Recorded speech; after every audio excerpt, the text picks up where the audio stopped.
Dan sholat itu tadi dari 4 posisi saya ajarkan yang pertama saja satu. Supaya nggak terlampau panjang ya. Berdiri ibu. Saya ajarkan satu. Setiap ibu dalam keadaan berdiri dan membaca Al-Fatihah. Pada kalimat iyyaka na'budu wa iyyaka nasta'in. Ingat pada kalimat iyyaka na'budu wa iyyaka nasta'in. Maka sertakanlah di hati kita apa persoalan yang dirasakan untuk bermohon kepada Allah. Baik, dasarnya ini, Quran surah ketiga ayat 38 sampai 39. Dan dikuatkan nanti di hadis qudsi. Nabi Zakaria punya persoalan, sudah berumah tangga, belum ada keturunan, fisiknya sudah letih, rambutnya sudah memutih, dan mohon maaf istrinya divonis monopos dan mandul. Secara medis klinis. Apa yang beliau kerjakan? Sholat. Dalam sholatnya bermohon kepada Allah. Perhatikan permohonannya. Qala rabbi habli min ladunka dzurriyyatan thayyibah. Ya hunalika da'a Zakaria rabbah. Qala rabbi habli min ladunka dzurriyyatan thayyibah. Innaka sami'ud du'a. Ya Allah, aku bermohon kepadamu, anugerahkan aku keturunan. Semua mengatakan aku gak mungkin punya keturunan. Hanya engkau yang tidak punya batas dalam pemberian. Engkau pasti mendengar doa saya. Kalau pada yang maha mendengar tidak mengabulkan juga, lantas kepada siapa lagi aku mesti memohon?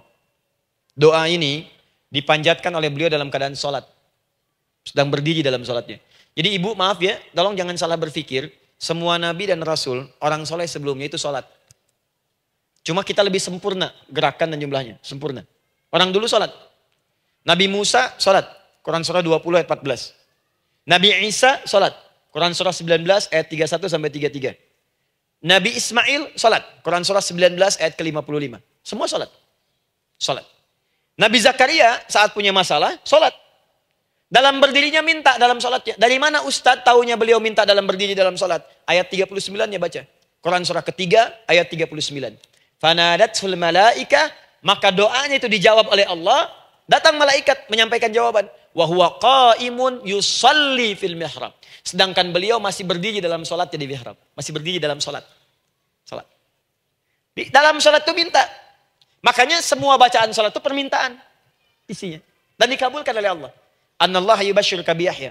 Allah kasih kabar gembira, engkau akan punya anak, langsung namanya dari Allah Yahya. Artinya hidup yang mustahil menurut manusia. Lahir dari rahim seorang perempuan yang divonis monopos dan mandul menurut medis, kata Allah tidak ada yang mustahil bagiku. Lahir dan hidup dia, Yahya. Kapan terjadinya? Sedang sholat. Kapan saat sholatnya? Berdiri. Nah yang paling menarik bu, umatnya Nabi Muhammad SAW ditunggu oleh Allah 5 kali dalam sehari. Dan dimintakan sebelum sholat untuk menyiapkan permohonannya. Maka turunlah Quran surah kedua ayat ke-45. Ibu lihat ayatnya. Wasta'inu bis-sabri was-salah. Bahkan ditegaskan lagi. Di Quran surah kedua ayat 153. Paling kanan sebelah bawah. Ya ayyuhalladzina amanusta'inu bis-sabri was-salah. Yang pertama, nggak pakai panggilan iman. Wasta'inu, kata Allah, hei, kalau kamu punya masalah, jangan mengeluh, jangan berkeluh kesah, jangan terlampau banyak gelisah, cepat siapkan dirimu untuk menunaikan sholat. Siapkan permohonanmu, minta kepada aku lewat sholat. Kalau belum yakin, disebutkan imannya. Ya ayyuhalladzina amanu, hei orang-orang yang masih merasa punya iman, katanya punya iman. Jadi kalau ibu nggak mau minta lewat sholat, dipertanyakan imannya. Kamu punya iman gak? Kata Allah. Yakin gak dengan saya? Kalau punya masalah jangan mengeluh. Datang pada saya minta. Lewat sholat, saya panggil sholat minta. Kalau masih merasa punya iman. Tuh, iman kita tuh dipertaruhkan di situ. Nah sekarang, saya berikan rumus bahasanya. Allah memanggil kita dengan bentuk jama, perintah jama. Wasta'inu, wasta'inu.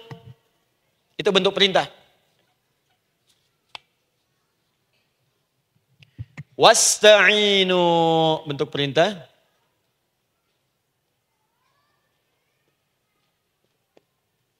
Wasta'inu. Dan jika kalian, perhatikan cara menerjemahkannya. Dan jika kalian punya persoalan dalam hidup, punya kebutuhan, maka bergegaslah siapkan dirimu untuk minta kepadaku solusi. Wasta'inu, dan mintalah oleh kalian pertolongan, solusi. Bisabri wassalah. Pertama sabar dulu. Sebelum sholat, sabar dulu dengan itu. Tahan dulu. Terima dulu. Jangan mengeluh, terima dulu. Nanti dalam sholat minta solusi. Itu maksudnya. Punya masalah sekarang jam 9 lewat. Sabar, tahan dulu. Koreksi diri, istighfar, nanti zuhur minta. Atau duha sekarang sholat, datang ke masjid, sholat duha minta. Tahiyatul masjid minta sekarang. Sabar, ini sabar terima dulu. Jangan mengeluh, sabar, ingat. Terima, sabar. Karena Allah mustahil memberikan ujian masalah kalau kita tidak sanggup menerimanya. La yukallifullahu nafsan illa. Saya sering katakan Bu ya, maaf kalau kalimat ini mungkin kurang berkenan. Tapi kalimat ini nyata. Kalau ibu sekarang punya masalah seberat apapun, itu artinya hanya ibu yang sanggup untuk menerimanya. Saya tidak. Betul, karena itu persoalan itu dititipkan kepada ibu, bukan kepada seorang bernama Adi Hidayat. Ibu yang dipercaya. Ya ibu dipercaya oleh Allah, kenapa ibu tidak yakin dengan itu? Karena cuma ibu yang bisa mengatasi. Ibu yang mampu, saya tidak. Karena itu dititipkan pada ibu. Kaidahnya, la yukallifullahu nafsan illa wus'aha. Allah nggak akan berikan beban, ujian, masalah. Kalau dia nggak mampu. Artinya kalau saya nggak mampu, saya nggak dikasih. Ibu mampu, ibu diberi. Jangan mengeluh. Kenapa mesti saya ya Allah? Kamu mampu. Ya Allah, why me? Why not? Kamu yang bisa. Nah sekarang, wassalah setelah terima itu, tapi juga jangan terlampau kepedean. Memang cuma saya yang mampu ya, bikin status. Kemudian sholat, kita akan katakan, ya Allah, Engkau perintahkan saya untuk minta tolong. Sekarang saya akan minta kepadamu. Lalu kita katakan, maaf ya Allah, saya sekarang punya masalah. Saya ingin bermohon kepadamu. Saya ingin minta kepadamu ya Allah. Saya mohon ya Allah. Maaf Bu ya, maaf ya, sebentar. Ibu kalau punya masalah sedikit atau banyak? Banyak. Yang punya masalah ibu saja atau anak juga punya masalah? Kadang-kadang, bukankah anak yang punya masalah ibu yang minta? Bukankah suami yang punya persoalan ibu yang bermohon? Kan? Karena itu, kalau kita ingin memohon kepada Allah dengan persoalan yang kompleks mewakili yang banyak, maka pertama kalimatnya diawali dengan huruf na. Berarti kami, kita, semua. Jelas ya? Nah. Ibu ingin robah kalimatnya minta tolong. Kata Allah, minta kepadaku pertolongan. Wasta'inu. Ibu ingin robah menjadi bentuk permintaan. Rubah kalimatnya menjadi nasta'in. Nasta'in. Nasta'in.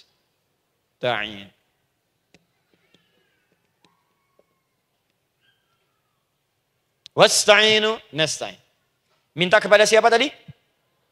Allah. Boleh minta kepada selain Allah? Tidak. Hanya kepada Allah saja? Hanya kepada Allah saja, hanya kepadamu ya Allah, tidak kepada yang lain. Maka kalimatnya menjadi iyyaka. Iyyaka. Hanya kepadamu saja ya Allah. Engkau berjanji, kalau ada masalah minta aku berikan. Sekarang hanya kepadamu saja ya Allah, aku bermohon. Maka kalimatnya namanya iyyaka nasta'in. Sekarang saya tanya kepada ibu. Apakah dalam sholat ibu membaca kalimat iyyaka nasta'in? Tuh. Saya mau tanya, ibu bacanya saat ruku atau saat sujud? Berdiri. Gak ada orang ruku baca kalimat ini. Allahu Akbar. Iyyaka na'budu wa iyyaka nasta'in. Berdiri. Iyyaka na'budu wa iyyaka. Nah, sekarang saya bacakan hadis qudsinya. Tersambung dari Nabi sallallahu alaihi wasallam. Qala Rasulullah sallallahu alaihi wasallam, qala Allah azza wa jalla. Allah langsung yang berfirman lewat hadis qudsi. Perhatikan bahasanya. Qasamtus shalah baini wa baina 'abdi. Saya bagi dalam salat itu dua bagian, antara hak aku dan hak hambaku. Wa li 'abdi ma sa'ala. Dan jika benar hambaku menunaikan kewajibannya dengan baik, menjaga hak-hak aku, maka pada saat itu apapun yang dia minta dalam salat aku akan berikan. Apapun. Kapan itu terjadi? Perhatikan kalimatnya. Idza qala al-'abdu. Kalau hamba mulai membaca dalam salatnya, alhamdulillahi rabbil alamin. Alhamdulillahi rabbil alamin. Qala Allah azza wa jalla, seketika Allah menjawab, hamadani 'abdi, hambaku sedang memujiku. Ibu ingat baik-baik Bu ya. Ingat baik-baik. Setiap ibu baca Al-Fatihah dalam salat itu Allah memperhatikan dan menjawab bacaan ibu. Tadi masih ingat ketika saya katakan wa idza sa'alaka 'ibadi anni fa inni qarib, Allah itu dekat. Ya. Wa idza qala al-'abdu ar-rahmanir rahim, kalau hamba melanjutkan ar-rahmanir rahim, Qala Allah Azza wa Jalla, Allah langsung menjawab, athna alayya abdi, hambaku sedang menyanjungku. Wa idza qala la abdu maliki yaumiddin, ketika hamba berkata maliki yaumiddin, qala Allah Azza wa Jalla, Allah menjawab majjadani abdi, hambaku sedang mengagungkanku. Sekarang perhatikan kalimat ini. Wa idza qala al abdu, jika seorang hamba berkata iyyaka na'budu wa iyyaka nasta'in, ya Allah, sekarang hamba sholat ibadah atas perintahmu. Dan hamba minta, ya Allah, hamba punya masalah. Hamba punya persoalan dan kau janjikan minta dalam sholat. Qala Allah Azza wa Jalla, Allah jawab, hadza baini wa baina abdi, inilah perjanjian aku dengan hambaku. Wali abdi, kalau hambaku benar sholatnya sampai bacaan ini, masalah apapun yang dia minta sekarang aku akan kabulkan. Dalam berdiri. Cuman sayang, kadang-kadang dalam keadaan ini banyak yang tidak minta. Maka caranya saya sampaikan yang pertama, kalau ibu sudah sampai ke bacaan ini, iyyaka na'budu wa iyyaka nasta'in, sertakanlah dalam hati ibu. Gak usah dilafadzkan. Sertakan, ibu punya masalah apa? Atau secara umum minta solusi. Minta. Nabi itu kalau sholat, Nabi SAW kalau sholat, itu kalau baca ayat-ayat Quran, itu seringkali berhenti, Bu. Sering berhenti. Kalau dalam ayat doa, beliau berhenti, mohonkan dengan baik. Kalau ayat-ayat surga, minta supaya umatnya ke surga. Ayat-ayat neraka, mohon supaya umatnya dibebaskan dari neraka. Minta. Kesaksiannya banyak. Hudzaifah al-Yamani pernah sholat di belakang Nabi, begitu. Abdullah bin Mas'ud radhiyallahu ta'ala anhu sholat di belakang Nabi, begitu. Ubay bin Ka'ab radhiyallahu ta'ala anhu sholat di belakang Nabi, begitu. Di kesaksian mereka sama semua. Makanya seringkali itu nggak sadar, enak sholat dengan Nabi itu. Nyaman, kalau baca ayat surga seakan-akan pengen cepat ke surga. Kalau baca ayat doa berdoa, jadi nggak sadar. Rakaat pertama 100 ayat aja Al-Baqarah. Ya, kadang-kadang lewat ke Ali Imran. Pernah rekornya 5 juz 4 halaman, An-Nisa ayat 176 baru berhenti. Ya walaupun besoknya nggak pada ikutan lagi. Ya, karena merasa ini kapan rukunya gitu, sekarang atau nanti, sekarang atau nanti. Tapi enak. Nah saya ajarkan satu hal, kalau kita sampai pada bacaan Al-Fatihah tadi, jeda sejenak Bu, rasakan itu minta. Minta.